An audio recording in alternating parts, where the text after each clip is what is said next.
Buenas tardes para todos. Señor conferencista invitado, ministro de Trabajo y Seguridad Social, don Ernesto Murro. Señor canciller de la República, ministro de Relaciones Exteriores, don Rodolfo Nino Novoa. Señora ministra de Industria, Energía y Minería, ingeniera Carolina Cose. Señor ministro de Ganadería, Agricultura y Pesca, ingeniero Enzo Benech. Señora ministra de Turismo, doña Lilian Quechichián. Subsecretario de Trabajo y Seguridad Social, señor Nelson Lustanó. Señor secretario general de ADM y tesorero de la Universidad de la Empresa, don Enrique Giner. Autoridades nacionales, señores embajadores y representantes de países amigos, señores presidentes y representantes de cámaras empresariales y asociaciones profesionales, señores de los medios de comunicación, muchas gracias por acompañarnos. Queridos consocios, docentes, decanos y alumnos de la Universidad de la Empresa, que aquí están, los saludo afectuosamente. Dije, señoras, queridos socios de la Asociación Dirigente de Marketing, señoras y señores. En primer término, en nombre del Consejo Directivo, les envío un cálido y afectuoso saludo a todos ustedes.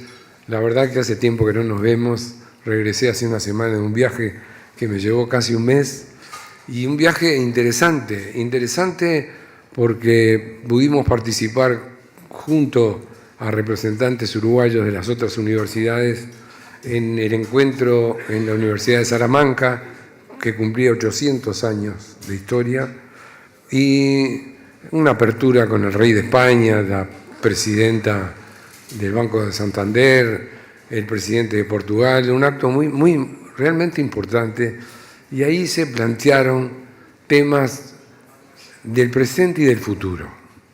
Y es la propuesta que trae hoy el señor ministro, porque el título del tema de hoy a mí me encantó, la verdad. Ministerio de Trabajo y Seguridad Social, 20 meses, problemas y soluciones. Y cuando digo, ¿por qué hay que mirar hacia adelante? Porque sin darnos cuenta, la vida sigue corriendo y sigue avanzando y nos vamos modificando en nuestro modus vivendi. No nos damos cuenta que hoy ya dejamos de abrir la puerta la abre un robot. Y el otro día me mostraban en un hotel un video que creo lo deben haber visto ustedes. Por teléfono llama, quería una cerveza y viene un robot y le trae la cerveza. Y todo lo que está en la robótica, que es muy interesante, apasionante, está sustituyendo el trabajo del hombre. Sin darnos cuenta, nosotros decimos, qué maravilla todo esto, los autos manejan solos. Ya, me encanta eso, venía solo yo manejando para acá. Bueno, si maneja un auto solo, entonces veamos cuáles son las proyecciones hacia el futuro. Que van a aparecer otros trabajos, seguramente puedan aparecer otros trabajos, porque esto lo discutimos en Salamanca. La pregunta es, ¿por qué no nos ponemos a pensar desde ahora qué es lo que va a venir en adelante? Si ya sabemos lo que está pasando. Si ya lo sabemos, ¿por qué no pensar hacia adelante en vez de esperar que nos agarre desprevenidos? Porque siempre estamos desprevenidos. Por primera vez en todos los años que voy a Europa, vi gente durmiendo en la calle. Vi gente pidiendo limosna. Quiere decir que el problema es mucho más grande de lo que nos imaginamos. Está compleja la cosa, por más que queramos cerrar los ojos. Creo que la propuesta del señor ministro es muy interesante. Yo hablaba con él, así que yo los dejo. Quiero testimoniar la presencia, como es habitual en nuestra asociación, y brindarle un fuerte aplauso para a ver si les parece bien. Y muchas gracias a todos. En estos momentos, y como es habitual, el presidente de ADM hace entrega al señor ministro de una obra del artista plástico nacional.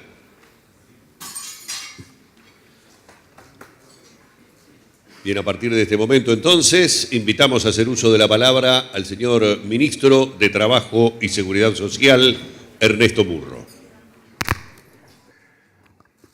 Bueno, muy buenos días a todas, a todos. Muchísimas gracias por venir, muchísimas gracias por estar, por darnos esta oportunidad de conversar un rato, de dialogar. Muchas gracias a la gente de ADM, nuevamente. Muchas gracias a los compañeros ministros y autoridades que nos han acompañado, pero muy especialmente gracias a todos aquellos que, desde distintos sectores de actividad del Uruguay, hoy se han hecho un espacio para venir a esta reunión. Hemos preferido llamar esto de esta manera, problemas y soluciones, porque entendemos que en estos 2 años de gobierno que nos quedan, tenemos que seguir avanzando, valorando lo logrado, valorando lo que hemos hecho, seguir mejorando, seguir corrigiendo errores, seguir avanzando para el país. En nuestra presentación veremos un poco, en primer lugar, algunas fortalezas que creemos que tenemos en el país, que hemos construido todos los que estamos acá y muchos más. Algunos desafíos. Y luego trabajaremos sobre algunas cosas que estamos proponiendo y algunas cosas que estamos haciendo en ese camino de las soluciones para seguir avanzando en este periodo. Reitero con ese concepto que tenemos de valorar lo logrado para seguir avanzando. Permítanme previamente, creo que todos los que estamos acá no podemos eludir que hoy estamos en una fecha muy especial. Esta fecha en la cual yo creo que debemos reafirmar la democracia y debemos reafirmar el nunca más. Hoy es 27 de junio.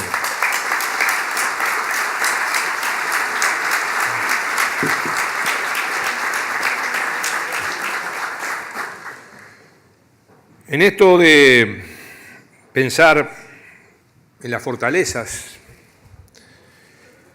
Uruguay aparece en América Latina con posiciones muy destacadas y también en el mundo, con diversos indicadores en democracia, en gobernabilidad, en respeto a las reglas de juego, en percepción de la corrupción, en índice de prosperidad, de libertad económica, de libertad de prensa.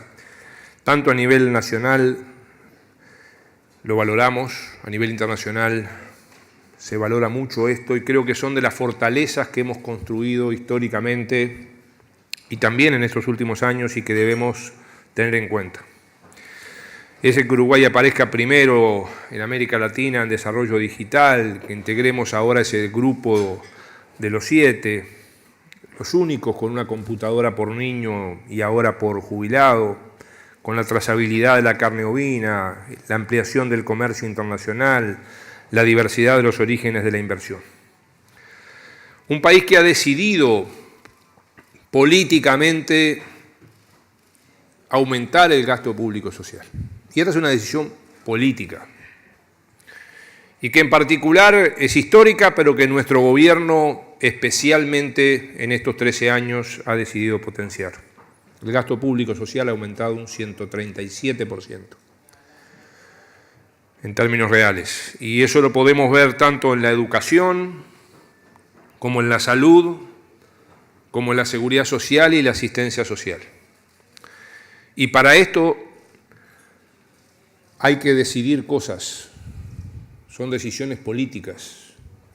Es cuando vemos el crecimiento que ha tenido por primera vez la economía, 15 años seguidos, por primera vez en la historia de nuestro país, 15 años seguidos, pero además decidir que eso pase a mejoras en la gente. Ahí podemos ver, por ejemplo, lo que ha significado el crecimiento de los beneficiarios de jubilaciones, en la gráfica de la izquierda en azul, lo que ha significado la mejora del monto de las jubilaciones, la jubilación mínima, esa que hoy está en los 11.000 pesos, que se ha casi que triplicado, el aumento general de todas las jubilaciones en un 55% por encima del aumento de los precios, lo que ha significado triplicar la población amparada por el nuevo sistema de salud. Esto tiene su costo, pero si vemos esa gráfica, lo que se ve abajo en verde es lo que históricamente se ha denominado el déficit o la asistencia financiera que hay que darle al BPS, y se puede ver que fue mucho mayor esas sombras verdes que tenemos abajo en periodos anteriores que lo que está haciendo en la actualidad, aunque siempre debemos y deberemos preocuparnos por la sostenibilidad y sustentabilidad del sistema de seguridad social. Donde, entre otras cosas, pongo este ejemplo de un sector que necesariamente debe ser subsidiado en el Uruguay, que es el sector rural. Un sector donde por cada peso del sector rural que entra salen 3 pesos con 40 en BPS, y donde por cada peso que entra salen 2 pesos en FONASA. Esto significa 390 millones de dólares anuales, que el conjunto de la sociedad pone, y es necesario y está bien, para subsidiar a un sector que necesariamente necesita ese apoyo del conjunto de la sociedad, pero que debemos saberlo. Esto es parte de lo que tenemos que tener en cuenta y aprender y saber cuando analizamos la seguridad social. O la caja militar, una reforma que hace 23 años que estamos intentando hacer, que esperemos que se concrete en este año, y que ha ido generando estas realidades. Solo 27.000 activos y, por otro lado, prácticamente el doble de retirados y pensionistas, con una necesidad de 500 millones de dólares o más anuales para su equilibrio. No hemos logrado el impuesto a las altas pasividades militares. A nosotros nos faltó un voto, pero a los otros sectores políticos se hicieron los distraídos y, por ejemplo, eso hubiera permitido recaudar unos 75 millones de dólares en 18 meses que bien hubieran servido para atender otras emergencias y necesidades nacionales de los trabajadores, de los jubilados, de los empresarios, de la salud, de la educación, y que lamentablemente no se pudo resolver. Necesitamos una reforma del servicio de retiros y pensiones militares, una reforma que atienda la especificidad. No es una reforma que ignore la especificidad de las Fuerzas Armadas, pero que es necesario hacerla gradual, que es necesario hacerla razonable, como entendemos que propone el proyecto del Poder Ejecutivo que está a consideración del Parlamento. Si hablamos de salarios, podemos ver, por ejemplo, qué ha sucedido en la última ronda, la que precede a esta que estamos desarrollando y que es la más grande de la historia. Si bien habían distintos escenarios donde se podía mover el salario, vemos que en los hechos, por acuerdo mayoritariamente de empresarios y de trabajadores, porque hubo un 95% de acuerdo de empresarios y trabajadores y un 65% de acuerdos tripartitos. Y la diferencia de 30 puntos es porque el Poder Ejecutivo no votó, porque lo acordado entre las partes sociales superaba los lineamientos. Hizo que mayoritariamente los salarios, si bien se ubicaron en el sector medio, resolvieran como sectores dinámicos con los aumentos nominales mayores previstos.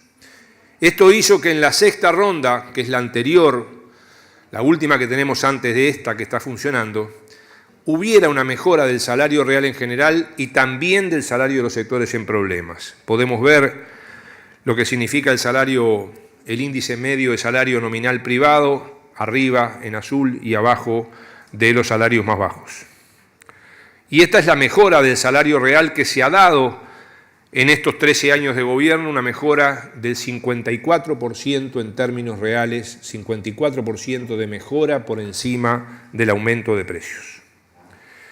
Esto teniendo en cuenta también el salario mínimo nacional. Un salario mínimo nacional que está en el nivel más alto desde el retorno a la democracia, pero que también refleja algo muy importante. Un estudio de la OIT indica que esta mejora del salario mínimo nacional, que en muchos centros académicos se discute, no aumentó la informalidad en el Uruguay, como sí sucede a veces en otros países. Y esto creo que es muy importante destacar cómo la mejora del salario no ha incrementado la informalidad. También un tema de actualidad de estas horas, de estos minutos, donde seguramente cuando todos nos vayamos de acá, por ejemplo, en mi caso, tendré que volver a discutir esto que estamos presentando en esta transparencia. La importante mejora que se ha producido en los salarios de la educación pública. Allí pueden ustedes ver lo que ha significado la mejora del salario de la educación pública en ANEP, lo que ha significado la mejora de los salarios en la Universidad de la República y lo que ha significado la mejora del salario medio público en general sin la educación.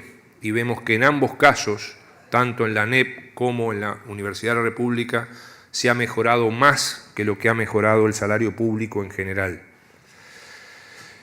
Teniendo en cuenta además que esta mejora salarial ayudó a no trasladar aumentos transitorios a los precios. Si miramos, por ejemplo, esta gráfica desde el 2014 al 2017, podemos ver cómo el índice medio de salarios privados, que es la línea azul de arriba, cómo evoluciona y cómo evoluciona el índice de precios.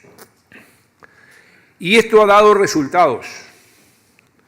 Estas políticas de mejora del gasto público social que señalábamos en salarios, en jubilaciones, en salud, en educación, ha tenido una sensible mejora en lo que es la pobreza y lo que es la desigualdad, medida en este caso por el porcentaje de personas pobres o por el índice de Gini, que es uno de los medidores de desigualdad en el país, y en ambos casos ustedes aprecian una importante reducción en ambos indicadores. Esta gráfica también es muy ilustrativa, cómo ha mejorado el Producto Bruto Interno y cómo se aprecia desde el 2006, 2007 en adelante la mejora del Producto Bruto Interno y la sensible caída del índice Gini, que es el índice que mide la desigualdad. Al caer el índice de Gini estamos hablando de una mejora en la distribución de los ingresos y eso se produce particularmente en esos últimos años a partir de ese cruce que observamos allí cercano al año 2007-2008. Y estos son buenos resultados que nos alientan a seguir trabajando en estas políticas públicas. Tenemos esto que también puede expresarse en el aumento de las exportaciones y en el aumento del consumo privado. Sabemos la incidencia cercana al 80% del consumo en lo que es el Producto Bruto Interno. Y nos aparece, hoy hablábamos de las fortalezas y de los desafíos o las debilidades, la disminución importante y que debemos atender en la inversión privada en el cuadro que ustedes ven a la derecha. Condiciones internacionales que empeoran como el aumento de las tasas de interés o el aumento del precio del barril de petróleo. Si bien hemos avanzado en el cambio notable de la matriz energética, pero también tenemos que tener en cuenta estas situaciones que hoy operan a nivel internacional y que nos impactan. O esto que podemos celebrar, por un lado, el desacople de lo que sucede en Argentina y en Brasil, pero la gravísima situación que tenemos en Argentina y en Brasil, económica e institucional, en algún caso, además, en estas cifras del déficit fiscal, de la deuda pública y de la disminución de las tasas de crecimiento de dos países muy grandes, de los cuales siempre dependimos mucho y donde, reitero, por un lado podemos hoy celebrar el desacople que hacemos de estas realidades. Allí hay más déficit fiscal, hay más deuda pública que la que tenemos en Uruguay, hay más desocupación. Brasil ronda el 13%, también Argentina. Y sin embargo, Uruguay, con sus problemas, registra mejores indicadores. Veamos alguna situación en torno más específicamente al mundo del trabajo.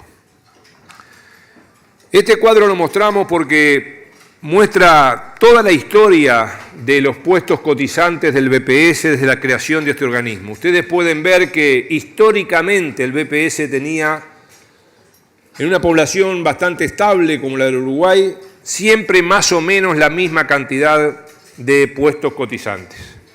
Y en los últimos 13 años se ha producido un notable incremento de puestos cotizantes al BPS, producto de una serie de políticas y también del crecimiento de la economía que hemos llevado adelante. Y en este cuadro nos permitimos comparar distintas variables. La línea de abajo es la evolución de la población total del Uruguay. Estamos tomando como base 2003-2017. La población del Uruguay mejora muy poco en estos años. Y sin embargo, si miramos las personas ocupadas y las empresas cotizantes al BPS, vemos una notoria mejora y una notoria mejora aún mayor en las personas trabajando, en las personas ocupadas. ¿Esto qué está significando? Que hemos logrado en estos años, pese al decaimiento que hemos tenido en los últimos 3 años, de los cuales también ahora vamos a hablar, un muy buen crecimiento, muy por encima del crecimiento de la población, en la población ocupada, en la población trabajando, en la formalización del trabajo medido a través de los puestos cotizantes al BPS y las empresas registradas. Aproximadamente en estos años podemos hablar de que la población total del país aumentó en 150.000 personas, las personas ocupadas trabajando en 300.000, el doble que lo que aumentó la población total del país, los puestos cotizantes en unos 600.000, el doble de las personas que se ocuparon, y las empresas cotizantes al BPS en unas 60.000. Pero en los últimos 3 años empezamos a tener algunas señales desafiantes. Antes de pasar a esos 3 años, podemos ver también la evolución de las empresas. Si comparamos entre 2006 y 2017, esas 60.000 empresas más se reflejan en un incremento de unas 222.000 a 281.000. Se crece en todos los tamaños de empresas, unipersonales, micro, pequeñas, medianas y grandes. Se crece en casi todos los sectores de actividad, salvo el sector rural, donde hay una disminución de cantidad de empresas en BPS, ese es un sector importante, y en un sector pequeño, donde también hay disminución, que es el suministro de agua y saneamiento. Se crece en casi todos los departamentos del país, salvo en La Valleja. En Montevideo, por ejemplo, de 92.000 a 122.000 empresas registradas en BPS y en el interior de 130 a 158.000. Estos números, estas mejoras que se fueron produciendo, sin embargo, en los últimos años tenemos un deterioro. Podríamos decir, crecimos 300.000 empleos y ahora perdimos 45.000 en los últimos 3 años. Y eso nos duele, nos preocupa, nos ocupa. Vemos que teniendo una tasa históricamente alta de empleo y menor a la de los países vecinos en cuanto al desempleo, países que han aplicado incluso reformas laborales regresivas, como el caso de Brasil o el caso de Argentina o la situación de Paraguay, igualmente tienen tasas de desempleo mayores a las de Uruguay. Y esto a nosotros nos preocupa y nos ocupa. Y por eso estaremos proponiendo algunas soluciones. Desde el 2014 desciende el empleo, crece el desempleo y mayormente esto sucede en aquellos trabajadores con menor nivel de educación. Por tanto, esto nos marca desafíos y prioridades que tenemos que atender a través del diálogo, de la negociación colectiva, del diálogo con los distintos sectores sociales, académicos, políticos, con propuestas de decretos y de leyes a nivel del Poder Ejecutivo y del Parlamento Nacional.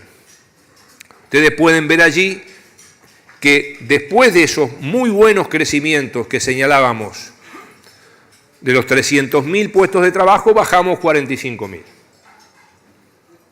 Y eso pega, eso duele y nos debe doler y nos debe preocupar.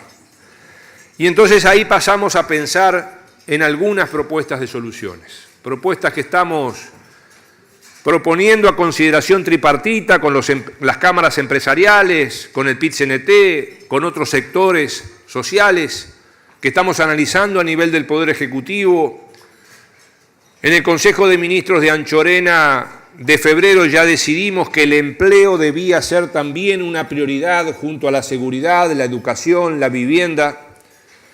Hemos conformado un grupo de trabajo interministerial que integramos 4 ministerios: de Economía y Finanzas, Industria, Energía y Minería, Transporte y Obras Públicas y Trabajo y Seguridad Social, pero que además hemos recibido, nos hemos reunido y estamos trabajando conjuntamente con otros ministerios como Ganadería, Agricultura y Pesca, Relaciones Exteriores y otros ministerios, Turismo, Educación y Cultura, que nos están aportando a este grupo interministerial creado el mes pasado para avanzar en propuestas que estamos elaborando, aprobando y poniendo a consideración.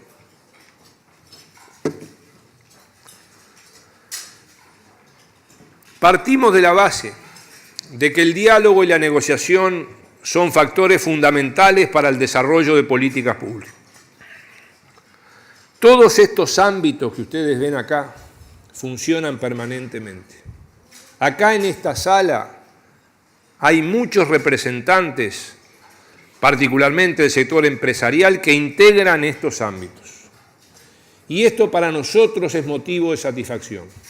Nosotros somos un gobierno que piensa que es importante y fundamental para el desarrollo de un país el Poder Ejecutivo, el Poder Legislativo, el Poder Judicial, y también son importantes los ámbitos de participación social para la elaboración y para la gestión de políticas públicas. ¿Cómo funciona el Consejo Superior Tripartito con las cámaras empresariales, con el PIT-CNT, con el Ministerio de Trabajo, el Ministerio de Economía, el Consejo Superior de Públicos, al cual se integran además la UPP, la Oficina de Servicio Civil? ¿Cómo se clasifican las actividades? ¿Cómo funciona ese Consejo Nacional de Seguridad y Salud en el Trabajo, que es parte fundamental de algunos logros como los que estamos teniendo en la disminución de los accidentes laborales en general y de los fatales en particular? ¿Cómo ha funcionado la Comisión Tripartita de Género, de Igualdad de Oportunidades? Lo que hacemos en cada trabajo a partir del primer programa de trabajo decente con la OIT, que también es un órgano tripartito, donde, por ejemplo, hemos discutido ese tema de actualidad que son los acuerdos comerciales con cláusulas laborales y sociales, y donde hemos allí claramente aprobado, y hoy nos felicitamos de que el plenario del Frente Amplio haya aprobado este tratado con Chile, que creemos que es un avance importante y que contempla esas cláusulas laborales, sociales, de género, que fueron parte de diversas actividades que se fueron haciendo. O cómo funciona cada uno de los directorios de los institutos vinculados a este ministerio, como es el Banco de Previsión Social, el Instituto de Formación Profesional, el Instituto Nacional del Cooperativismo, que atiende el sector cooperativo y ahora la administración del Fondes, o cómo nos vinculamos en cada departamento con los comités departamentales de empleo y formación profesional o con las cajas paraestatales. Y de estos ámbitos van surgiendo avances que para nosotros son bases y herramientas para seguir en este proceso. El tema de género se ha instalado en el Uruguay. El 8 de marzo es un día de una de las más grandes manifestaciones populares y sociales del país. Y estamos avanzando en cláusulas de género y tenemos como objetivo llegar este año al 100% de cláusulas de género en los distintos consejos de salarios. En la disminución de la brecha salarial, en un país como Uruguay, donde no hay categorías salariales por sexo, como sí lo hay en otros países, pero donde igualmente persisten diferencias que venimos disminuyendo, pero sobre las cuales debemos trabajar mucho más. Lo que ha significado particularmente, y permítanme una felicitación especial al Instituto Nacional de Empleo y Formación Profesional, el INEFOP. El INEFOP hasta hace 3 o 4 o 5 años era más objeto de críticas que de elogios. Normalmente cuando recorríamos el país y hablábamos con la gente, con los empresarios, con los trabajadores, era tema central de crítica al funcionamiento de este importante instituto. Bueno, podemos decir que en estos 3 años, gracias al trabajo conjunto de los representantes de las cámaras empresariales, del PIT-CNT, de la economía social y del gobierno, el INEFOP ha multiplicado por 7 en 3 años sus capacitaciones, pasando de 17.000, 18.000 personas por año a más de 131.000 personas capacitadas en 2017, y ampliando sus funciones a otros sectores de actividad. Esto es pensar en el trabajo para el futuro. Esto es pensar en eso que necesitamos, que es la capacitación, la formación permanente, llevándolo también a otras cuestiones que tenemos que avanzar. Tenemos que avanzar, por ejemplo, en la culminación de estudios, algo que se viene haciendo, cómo trabajadores y empresarios sin actividad pueden culminar su escuela, su liceo, o obtener el certificado que les diga que tienen un título por sus saberes. ¿Cuánta gente hace años que trabaja y sabe hacer cosas? Permítame, ya que están acá muchos periodistas, la satisfacción que recibieron decenas de gente vinculada al mundo del periodismo, de recibir por primera vez en su vida un título de camarógrafo, de locutor, luego de muchos años de trabajo en la actividad, como hace poco entregábamos esos títulos en la Intendencia de Montevideo. Tenemos que avanzar en lo que es los protocolos. Vamos a dedicar una parte especial a este aspecto con una propuesta que estamos haciendo a todos los consejos de salarios en este momento de prevención de conflictos. Y tenemos que atender el crecimiento de las solicitudes de participación del Ministerio en esto, porque cada vez se nos solicita más que el Ministerio sea mediador en conflictos. Ustedes ahí tienen 2 cifras, cómo ha aumentado desde el 2005 en 304 solicitudes a 1.745 en el 2017. No es que se hayan multiplicado de esa manera los conflictos. Lo que se ha multiplicado es la solicitud de que el Ministerio participe en la solución de conflictos. Y eso para nosotros es una muestra de confianza y de participación que entendemos importante a este respecto. Lo que hemos logrado en la disminución de los accidentes laborales y en particular de los fatales. Esta semana tuvimos el dolor, la semana pasada el dolor de 2 accidentes fatales, uno en la construcción y otro en UTE. Pero, por ejemplo, en la construcción, por primera vez en la historia, llevábamos más de 1 año sin accidentes fatales. Y por distintas medidas, esta disminución de 41.000 a 31.000 accidentes registrados es un avance. Y tenemos que seguir avanzando en otros aspectos, como el sistema de cuidados, la actualización de categorías, la formación profesional de la cual ya hablamos, por ejemplo. Estaremos la próxima semana entregando los certificados, los repartidores de moto a domicilio o deliveries que ya hicieron sus cursos, o implementando prontamente, también producto del diálogo y la negociación tripartita, el nuevo sistema electrónico de control de transporte de carga, que va a significar un sustancial avance en este sector de actividad. Podríamos seguir con otras cuestiones, quiero avanzar en esto, pero por ejemplo, en ese trabajo que hace el diálogo, la negociación del Ministerio con otros organismos del Estado, con otros ministerios, permítanme mencionar, por ejemplo, lo que hemos hecho con la propuesta alternativa referida a la inserción laboral de personas con discapacidad. Había un proyecto de ley aprobado por unanimidad de la Cámara de Diputados por todos los partidos políticos. Y entendimos que ese proyecto de ley requería importantes modificaciones, pese a haber sido aprobado por unanimidad de todos los partidos políticos. ¿Qué hicimos? Lo pusimos a consulta de las cámaras empresariales y el PIT-CNT, y luego de esas consultas, con acuerdos, con desacuerdos, pero consultas, creo que avanzamos hacia un nuevo proyecto que hoy está a consideración de la Cámara de Senadores y que sin duda permite cumplir un objetivo que debemos indispensablemente cumplir, que es favorecer la inserción laboral de personas con discapacidad, con gradualidad, con contemplación de la situación de las empresas, partiendo de las empresas mayores, partiendo de que debe haber idoneidad de la persona con discapacidad para el desempeño del cargo. Lo mismo podríamos plantear del proyecto de ley de voluntariado, un tema que es muy importante para los trabajadores y para los empresarios del país, para evitar que el voluntariado no se transforme en una competencia desleal entre empresas o entre una forma subterránea, una forma escondida de trabajo remunerado.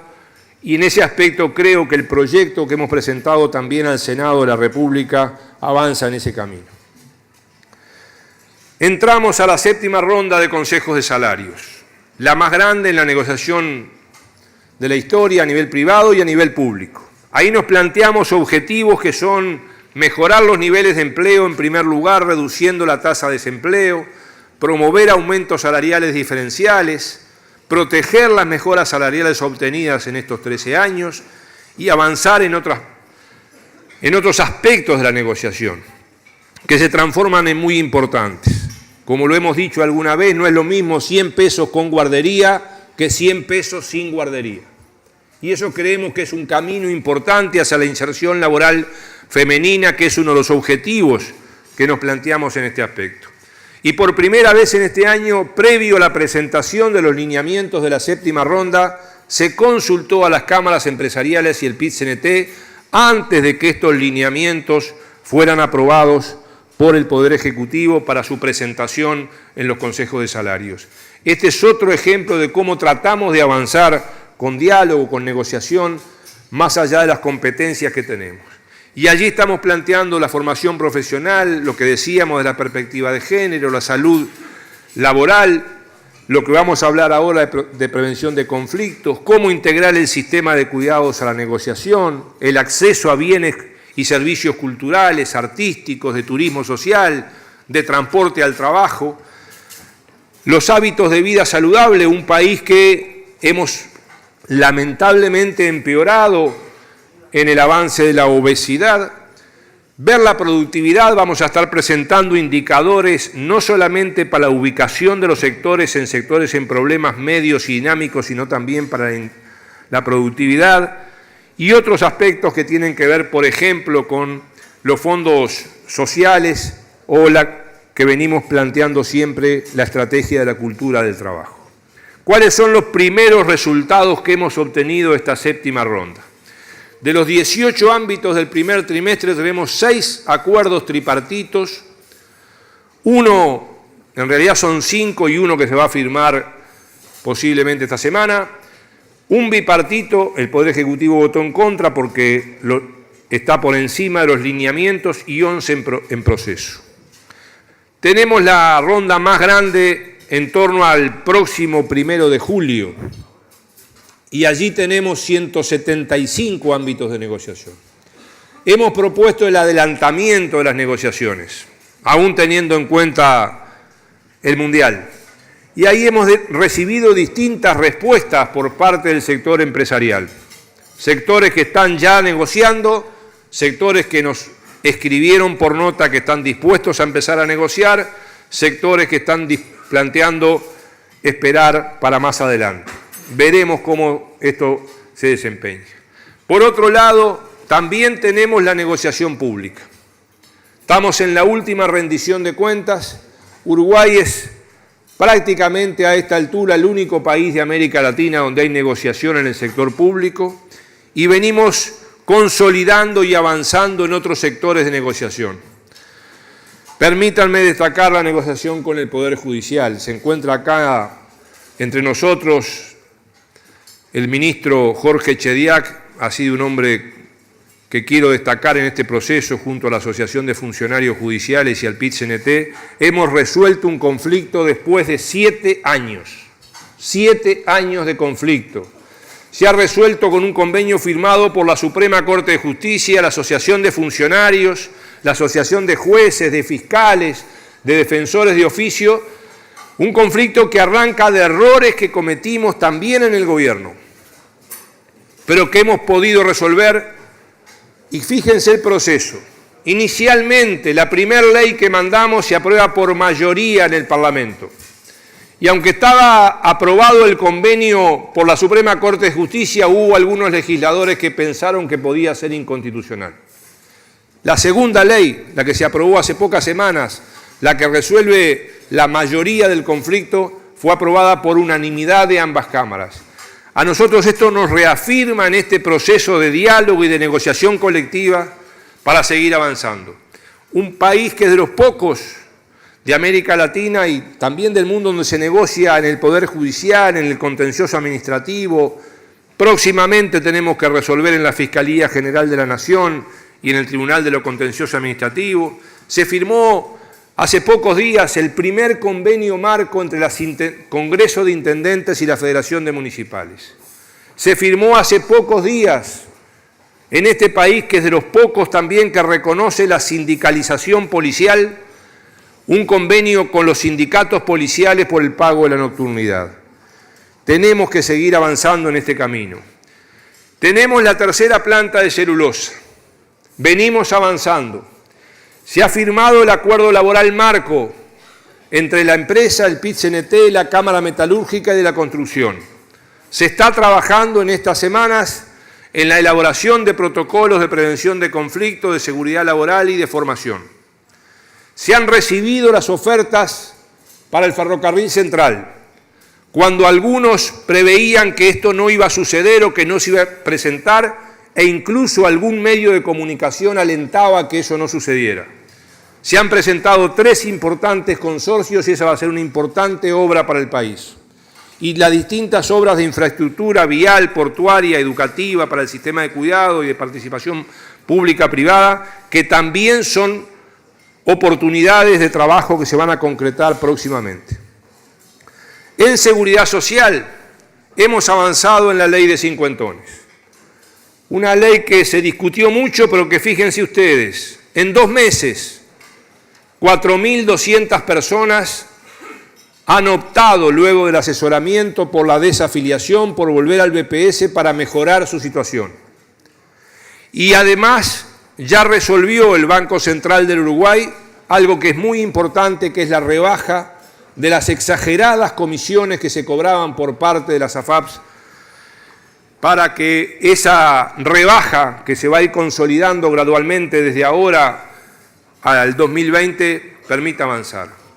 Ya hablamos de la imprescindible necesidad de la reforma de la Caja Militar y hablamos de otras normas que se han ido aprobando, muchas veces a solicitud de las empresas, de los trabajadores, por ejemplo en prórrogas de seguro de paro, en este aspecto.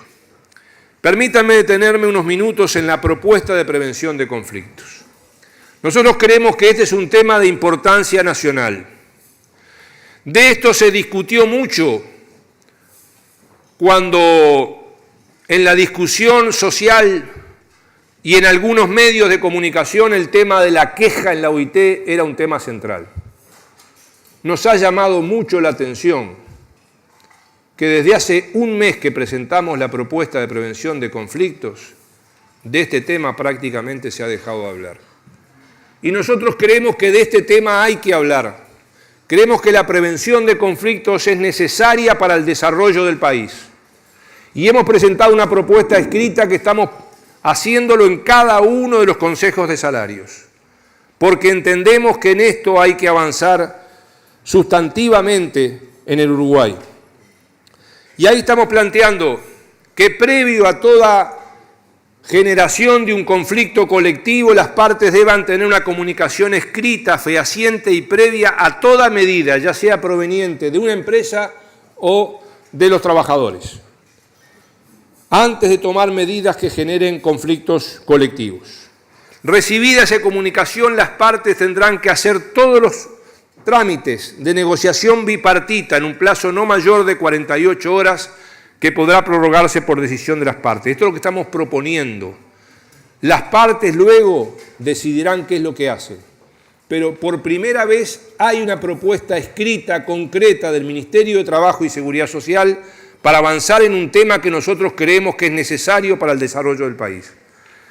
Concluida esa etapa de diálogo social y de conciliación, se podrá trasladar la competencia al Consejo de Salarios, quien intervendrá de acuerdo a las competencias que el Consejo tiene. Recibida la petición por el Consejo de Salarios, este convocará de inmediato a las partes a efectos de arbitrar todas las alternativas que puedan darse en materia de conciliación. De no obtenerse un acuerdo, proponemos que se elabre un acta dando cuenta de las posiciones de las partes para elevar a la Dirección Nacional de Trabajo del Ministerio. Y allí, en todas estas etapas, estamos planteando plazos. Transcurridas estas instancias, sin acuerdo, las partes deberán desarrollar o podrán desarrollar todas las acciones que entiendan convenientes. Entendemos que hay que excluir de esto aquellas medidas que revistan el carácter de urgente, por tratarse de casos de cierre o desmantelamiento de empresas, abandono de la misma, emigración del empleador sin representación en el país. Pero también preveemos sanciones en casos de incumplimientos por las partes. Para esas instancias que se han dado antes y que prevemos que tengan todas las consecuencias jurídicas correspondientes. Esta es una propuesta que hacemos a consideración de las partes y que entendemos, como dijimos, que es necesario avanzar en las mismas. Se ha aprobado ya rápidamente y debemos de reconocer la celeridad parlamentaria, porque fuimos por primera vez al Parlamento el 24 de mayo y la ley ya está aprobada, la ley de refinanciación de deudas, en particular por aportes personales. Esta ley busca la regularización, busca que aquellas empresas que han tenido dificultades puedan ponerse de nuevo a rueda con una ley que no perdona deudas, que no es una ley de amnistía, pero que permite con más facilidad la refinanciación de aportes personales. Hay dos buenos antecedentes, que son las leyes del 2006 y del 2013, que permitieron la regularización de 60.000 empresas y de 500.000 trabajadores. En base a esos dos buenos antecedentes planteamos esta ley, que entendemos que en estas circunstancias también la posibilidad de regularización de empresas permite también la generación de empleo. Estamos en esto planteando, en esta ley que ya ha sido aprobada por ambas cámaras y por unanimidad de ambas cámaras, reitero, en tiempo récord, refinanciar en hasta 36 meses los aportes personales y las multas y recargos de los mismos en hasta 72 y los patronales también hasta 72. Recordemos que hoy los personales solamente se pueden refinanciar por cheques diferidos y los patronales solamente se pueden refinanciar en 36 cuotas. Otra propuesta que estamos haciendo y que estamos conversando en este momento, ayer tuvimos una reunión, por ejemplo, con el grupo tripartito creado en el Consejo Superior Tripartito de Salarios, es el fomento a la creación de nuevos empleos a partir de una partida de 15 millones de dólares que pone el Poder Ejecutivo a través de rentas generales para destinarlo a subsidiar la creación de nuevos empleos mediante un descuento directo al pago de las empresas de los aportes al BPS. Acá estamos proponiendo disponer este monto para que aquellas empresas que generen nuevos empleos tengan automáticamente un descuento al momento que van a pagar los aportes al BPS de un 25% del salario. Estamos planteando también una reducción de las tasas de aportación de empresarios, trabajadores y del Estado al 0,100 del salario nominal al INEFOP. Esta propuesta del Poder Ejecutivo está a consideración en este momento de las cámaras empresariales y del PIT-CNT. Reitero, tuvimos una reunión ayer, quedamos de reunirnos la próxima semana. Queremos hacer esto a través de un proyecto de ley que luego irá al Parlamento. Ejemplo. Si hablamos de un salario de aproximadamente 24.000 pesos, se subsidiarán 6.000 pesos y eso permitirá la creación de unos 5.000 nuevos puestos de trabajo. Modificaciones a la Ley de Empleo Juvenil, esta es otra propuesta que estamos también analizando tripartitamente en el mismo grupo de trabajo. La Ley de Empleo Juvenil es una ley buena, pero que no ha tenido la aplicación que todos esperábamos. Entendemos que esta ley debe tener modificaciones, fundamentalmente que la flexibilicen para que sea más fácil acceder a ella. y generar empleo particularmente para menores de 29 años, que es un sector particularmente vulnerable. Entre las cuestiones que estamos proponiendo las prácticas formativas remuneradas, o sea, que los estudiantes puedan hacer prácticas formativas remuneradas. Estamos planteando disminuir en algunos casos los tiempos de contratación atendiendo a zafras o sectores de actividad. Estamos proponiendo promover la formación dual, esto es la formación de los jóvenes estudiantes en las empresas. Y acá ya hubo un avance. El pasado 13 de junio, hace 15 días, se firmó en la Torre Ejecutiva un acuerdo entre la Cámara de Industria, la Cámara de Comercio, el PIT-CNT, la ANEP, la Universidad Tecnológica, un acuerdo que ya establece las bases de esta formación dual en las empresas de los estudiantes. Esto es algo de las cosas que se está planteando. Hemos acordado también en este grupo tripartito la promoción del emprendedurismo juvenil, o sea, pequeñas empresas de jóvenes que tengan un fondo de subsidio para la creación de esas empresas de jóvenes. En el caso de cooperativas también en esto hay avance, porque se ha planteado la inclusión de las cooperativas en el beneficio de la ley de inversiones, en particular con exoneraciones al respecto, la resolución de la DGI que ya está vigente, que exonera el IVA a los intereses de los préstamos a los productores cooperativistas, y un decreto que facilita el acceso a préstamos con la disminución de las garantías. Estamos estudiando otras medidas, como el nuevo decreto de la Ley de Inversiones, que también estimula el empleo, la Ley de Incentivos Tributarios a las pymes, una ley que mejora derechos frente a la DGI, la extensión de beneficios a proyectos de construcción de gran porte, y estamos haciendo un estudio particular sobre distintos sectores de actividad y empresas que están en problemas para tratar de ayudar esos sectores de actividad y en esas empresas en este sentido. Por último, y termino, estamos también tratando de cambiar sustantivamente la gestión del Ministerio de Trabajo y Seguridad Social. En esto hay un cambio para nosotros que podríamos calificar de trascendental o de revolucionario, que es la creación de la planilla de trabajo unificada. Y en esto lo primero que debemos hacer es agradecer a las empresas que ya se han integrado de los grupos 1 a 9 de consejos de salarios. Estamos hablando de unas 15.000 empresas con unos 150.000 trabajadores que ya ingresaron toda la información conjuntamente al Ministerio de Trabajo y al BPS. Esto es ventaja para las empresas, es ahorro, es más barato, es mejor calidad de información que ya podemos estar utilizando en algunos aspectos. Y bueno, ahora se nos viene un gran desafío el próximo 6 de julio con el ingreso del Grupo 10 del Comercio, pero debemos agradecer especialmente porque en todos estos grupos que entraron, están entrados en un mismo documento, 95% promedio de las empresas y de los trabajadores de todos estos sectores. Eso que nunca se había podido hacer con el apoyo de las empresas, de las cámaras empresariales, del Colegio de Contadores, del INEFOP, se está haciendo y va a ser un gran cambio para el país y fundamentalmente para la gestión. Estamos avanzando en otros aspectos de la notificación electrónica, del sistema de gestión de recursos, de la descentralización, de los concursos, de la capacitación de los funcionarios. Y permítame finalmente agradecer a todos los que han colaborado para que esto sea así, agradecerles a ustedes la participación aquí, ADM, y a seguir pensando, como lo dijimos al principio, valorando lo logrado para seguir avanzando. Muchas gracias.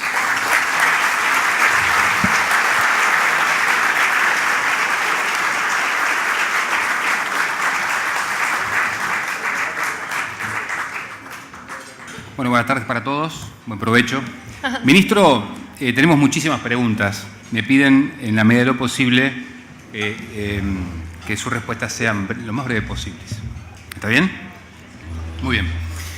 Dice, pregunta para el ministro, ¿por qué ante la suba del salario real en la educación y el sector privado, la educación, la productividad y la competitividad han bajado tanto y la desocupación ha aumentado? Bien, vayamos por partes.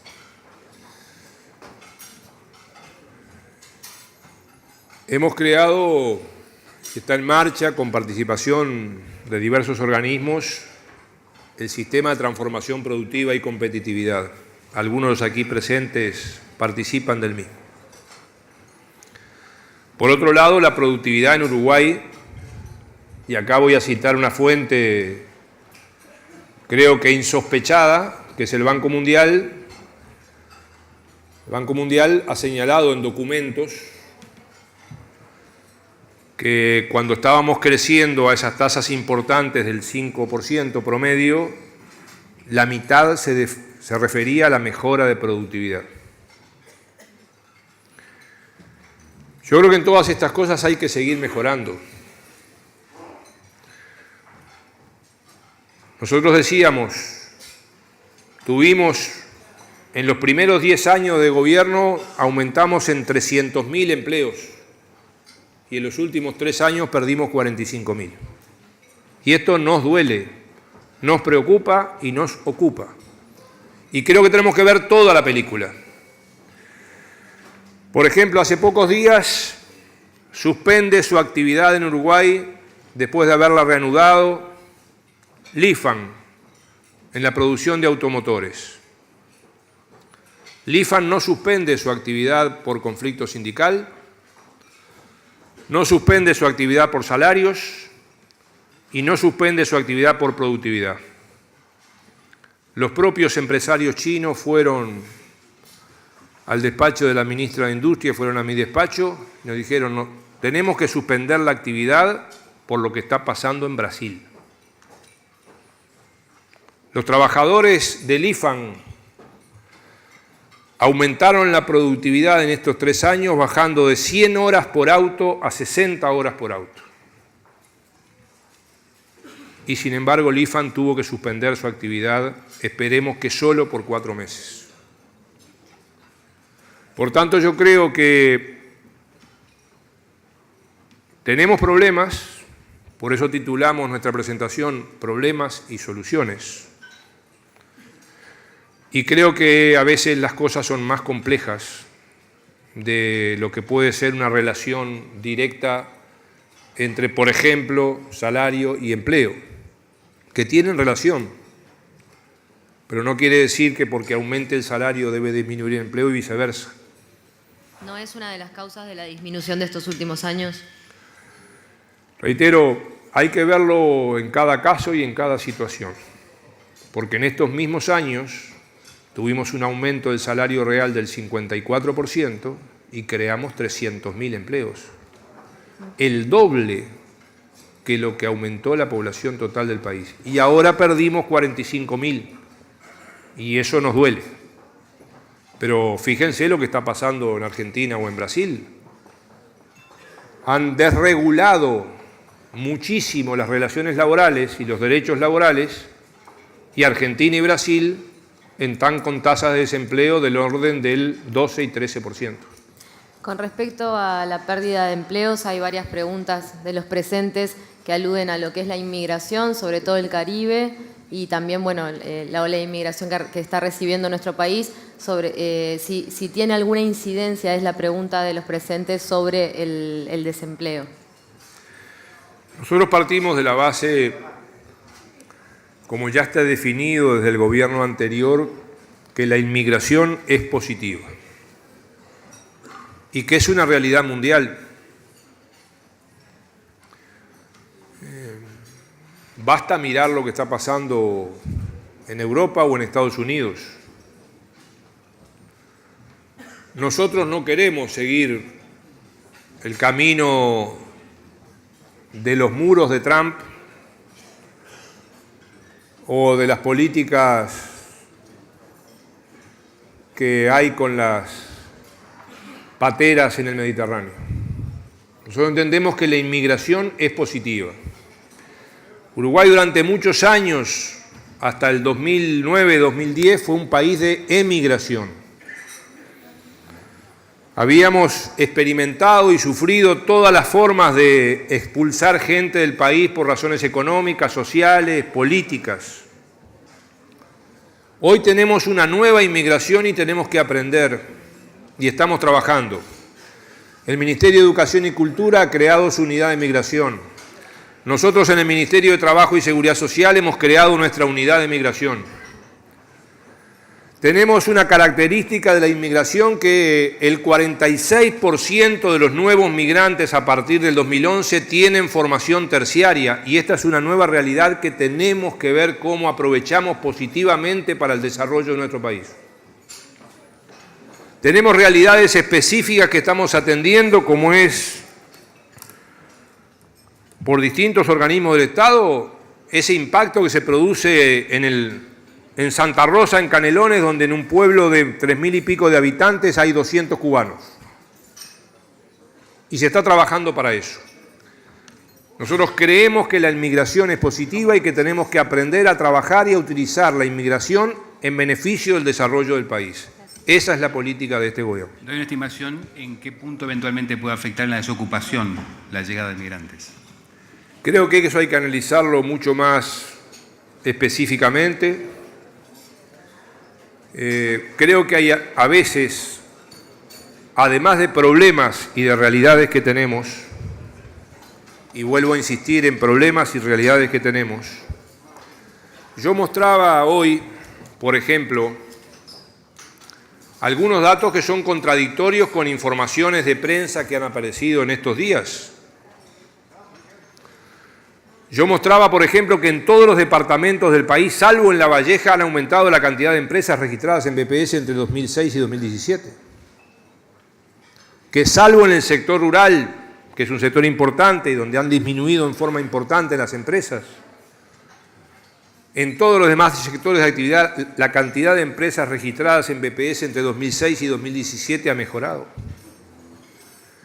Digo esto porque a veces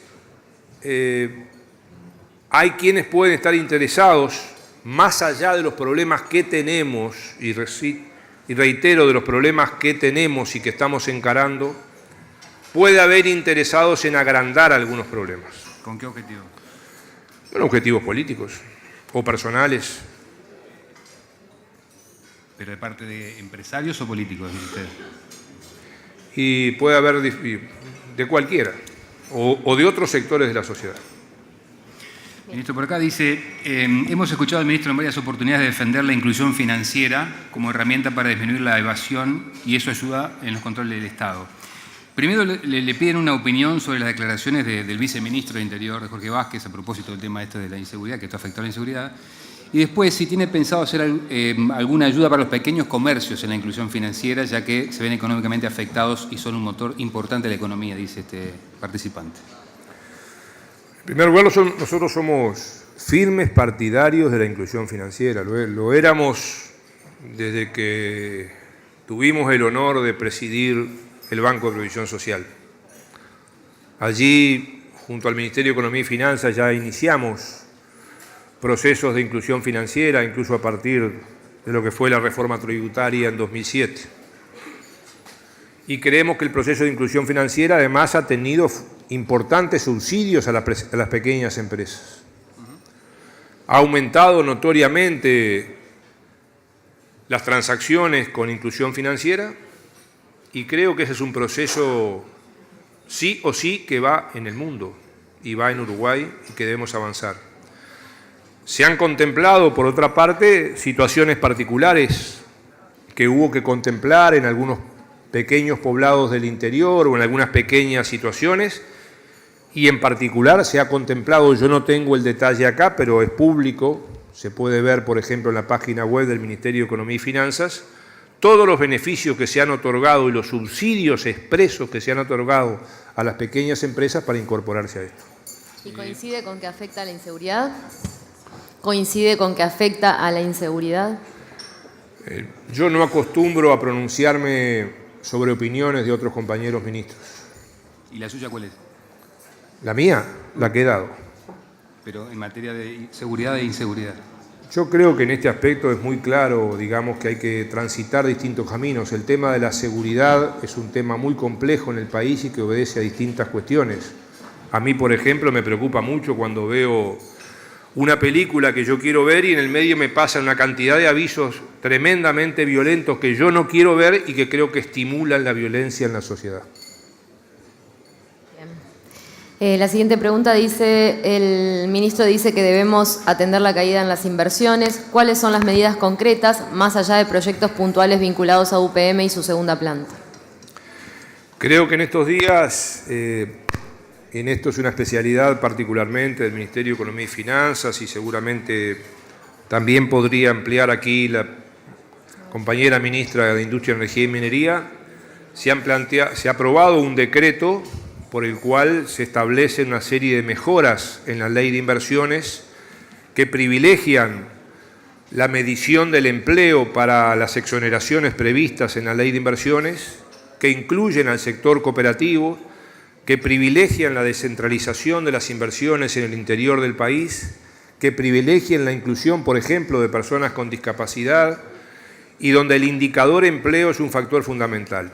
Yo creo que tenemos, como lo dijimos, un problema en la disminución de las inversiones en el país, pero ya podemos adelantarlo, nos lo informaban los compañeros del Ministerio de Economía y Finanzas en estas horas. Este primer decreto que se ha aprobado que mejora los estímulos al empleo de la ley de inversiones ya está significando un aumento de solicitudes en la COMAP, que es la comisión que trata este tema, en estas ya primeras semanas de aplicación de este decreto. Ministro, dice por acá, está creciendo fuertemente el working from home, sobre todo en más empresas de servicio, y todo apunta a que va a seguir creciendo como en todo el mundo. Hay empresas enteras que ya no tienen ni siquiera oficina física y todas las tareas se realizan a distancia. ¿Qué se está haciendo? Le preguntan, en materia de adaptación de la legislación laboral ante esta nueva realidad. ¿O qué se piensa hacer? Creo que estamos en una cuarta revolución industrial o tecnológica y creo que al igual que en las tres anteriores hay primero efectos, por ejemplo, en la pérdida de determinados trabajos o efectos negativos y luego lo que ha pasado en las tres revoluciones tecnológicas anteriores ha significado mejora en el empleo. Si miramos lo que decía Rifkin hace unos 20 años, que era el fin del trabajo, hoy hay más trabajo que cuando Rifkin escribió el libro. Se van a perder puestos, se van a perder determinadas ocupaciones y hay que transformarlas en otras. Y creo que en eso se está trabajando. Si miramos, por ejemplo, esto que yo decía, que el INEFOP en 3 años, en solo 3 años, multiplicó por 7 sus capacitaciones y que eso es un logro colectivo de participación de empresarios, trabajadores, economía social y gobierno. Si miramos que la Universidad del Trabajo, la UTU, ha duplicado su matrícula en los últimos años, duplicado su matrícula. Si miramos lo que está significando el trabajo de la UTEC en el interior del país, la Universidad Tecnológica con sus 6 centros, o sumando lo que tiene la UDELAR, unos 15 centros universitarios en el interior del país.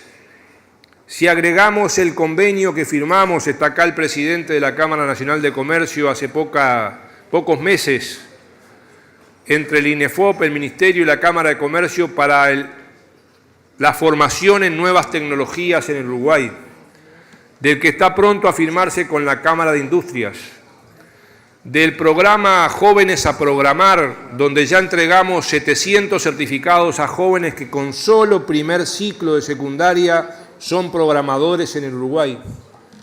Si pensamos en lo que significa la enseñanza del inglés en las escuelas públicas, si pensamos lo que significa el Plan Ceibal, el Plan Iberipitá y el plan recientemente lanzado por el Ministerio de Industrias, Energía y Minería, el Plan Jacarandá, donde cada una de las oficinas de Antel hoy se transforman en centros de trabajo para las nuevas tecnologías, bueno, creo que ese es el camino que tenemos que seguir y que lo tenemos que seguir también, en opinión nuestra, de esta manera, con diálogo social, con negociación colectiva, con participación de empresarios, de trabajadores, con la actitud ejecutiva del gobierno y llevando adelante porque tenemos que confiar en estas nuevas generaciones que serán capaces de generar nuevos empleos, porque puestos de trabajo se van a perder, pero que esa revolución tecnológica es superable como han sido las anteriores. Bien. Ministro, otra pregunta hace alusión a lo sucedido con el trabajador afrodescendiente en la estación de servicio por parte de otros compañeros trabajadores. Pregunta como ex dirigente sindical qué sintió, y además yo le agrego si le parece que fue poco vehemente la reacción de UNTRA ante un caso como este. Yo creo que es un tema desagradable, como otros temas desagradables que tenemos que encarar. Fue desagradable lo que pasó en Salto, en el frigorífico. Fue desagradable lo que pasó en la estación de servicio de Santa Clara. Fue desagradable esto. Creo que es bueno que estas cosas se sepan y se discutan con diálogo, con negociación, con participación y sin hacer politiquería barata de las mismas. ¿No debió haber una sanción por parte del gremio, tratándose además de un delegado sindical? Veremos qué es lo que sucede. Bien. ¿Se está haciendo politiquería barata, dice usted, con esto? En algunos casos creo que sí. ¿Por parte de quién? Siempre hay para eso. De las dos partes, digamos. Veremos cómo se culminan los hechos. ¿Va a tomar cartas en el asunto del Ministerio sobre este caso en particular? Me refiero al de la estación y la agresión al trabajador afrodescendiente. Por suerte estamos en un ministerio que no solamente se llama de trabajo, sino que tiene mucho trabajo, y a todo el equipo del ministerio, a quien debo nuevamente reconocer, es un equipo que le gusta mucho trabajar.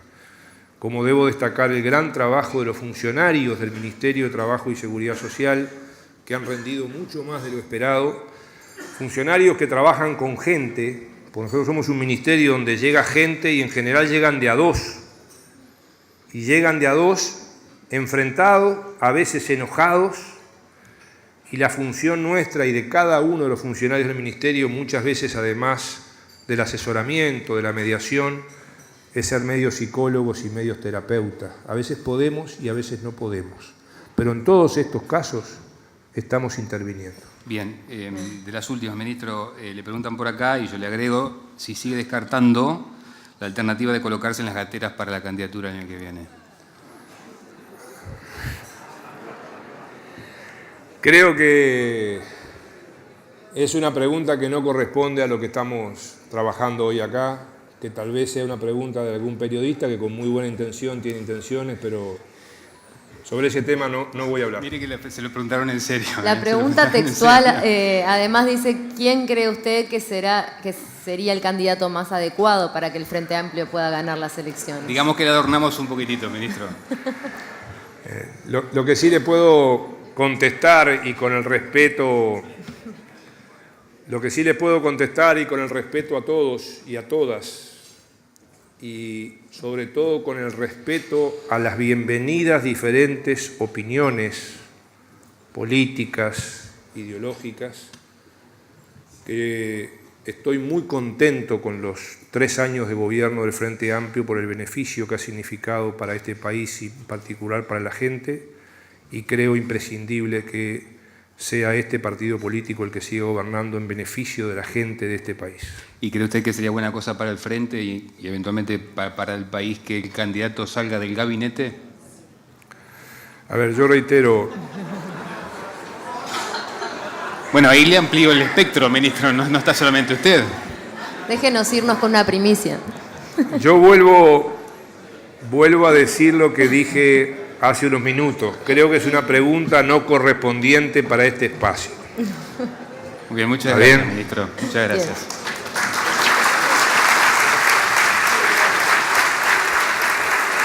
Bien. Agradecemos al ministro de Trabajo y Seguridad Social, Ernesto Murro, su aporte en el tema expuesto y, por supuesto, también a los moderadores Cecilia Olivera y Alfredo Dante. Que tengan todos una muy buena tarde.